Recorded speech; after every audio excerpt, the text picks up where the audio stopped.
Welcome back to the channel, good friends. Brian from Apex Detail, continuing on with the category of economical, over-the-counter, entry-level protectants. And this will be the last product from RainX's group of new releases. This is the RainX Graphene Exterior Detailer. We have 23 ounces for $15.99, just fluctuating slightly depending on wherever you can find it. So that comes out to a little under 69 cents per ounce. So if it's anything half decent, that's a great price. And you could pick this up at Advanced Auto, Walmart, and many of those similar places, Pep Boys as well. Application's easy. You can use it as a clay lube, as I did here on this one side of the test area, and then just wipe it off. So you are decontaminating and laying down protection at the same time. Quick detailers, they're just really meant to lay down some slickness, some more hydrophobic properties, and some extra gloss. Usually the active ingredient is quite a bit less than a lot of the other protectants available. Really, they're mostly meant to remove light contamination like dust and fingerprints. So they're going to be easy to work with.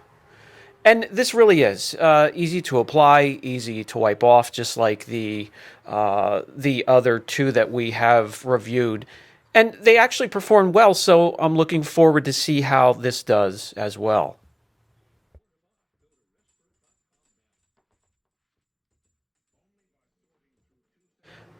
Like the other three, no mention of cure time, but it's usually overnight or a few days until I get back to it anyways.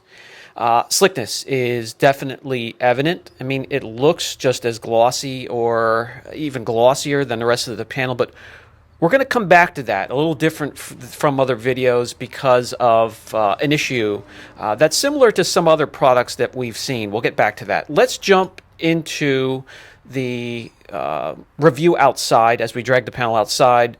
Take a look at water behavior. Is there a jetting effect? Well, looking at it right now, I could barely see the outline, so very little. Water behavior, it beads okay. I'd say 5.5, 6 out of 10. Nothing really crazy. Some other notes from looking into the product, besides increasing hydrophobic properties, the lubricity, being able to fight water spots and other environmental elements. It does have chemical resistance, so it says. Also UVA, UVB protection, repelling dirt and debris, and as mentioned before, and I showed that also can be used as a clay bar lubricant. Now, something to bring up, being a quick detailer, we're not looking for this to be a year-round protectant. Quick detailers can be used in many ways and can be used often between washes. So you're looking at maybe a few weeks of protection from the product. Again, not a crazy concentration of the active ingredient. So let's start a 10-wash test. I'm really not personally expecting too much from the product. It does provide the slickness, the gloss, there's hydrophobic properties, so already that 69 cents per ounce is doing just fine for me. So while we run through the 10-wash test, I do want to share something the channel can share with you, that we will continue to share the pros and cons of each product.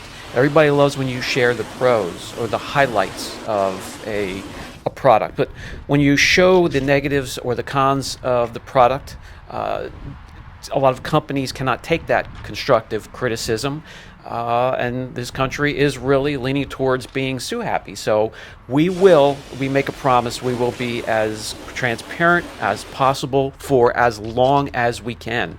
So show your appreciation for that, support the channel, and all you need to do is subscribe and either give a thumbs up or a thumbs down, and we will continue to do our best and just until we can't anymore. So as we move on here, it's the detailer's holding up. Again, just being what it is, a quick detailer. I don't expect too much from it. I don't expect to be able to run harsh chemicals, including Citral 266 over it. If we get through the 10-wash test here and it's still holding up, I consider this a win.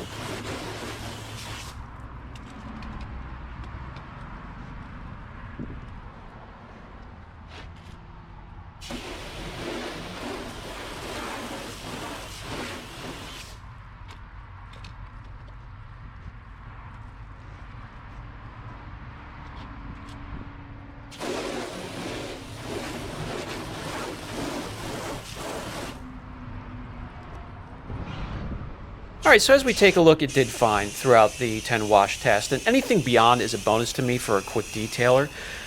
So now let's get back inside. I want to reapply and let it cure again, let it cure a little bit longer, because let me use another example. Seal and Shine was one product where the gloss actually stepped backwards shortly after applying the product.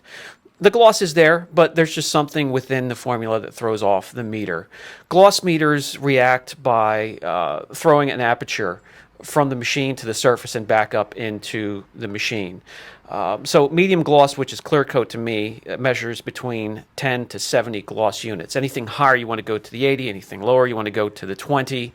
And for some reason, again, something throws off the gloss. Some of these products just throws off the meter, the aperture. And we're going to remeasure here, starting on the outskirts of the test area.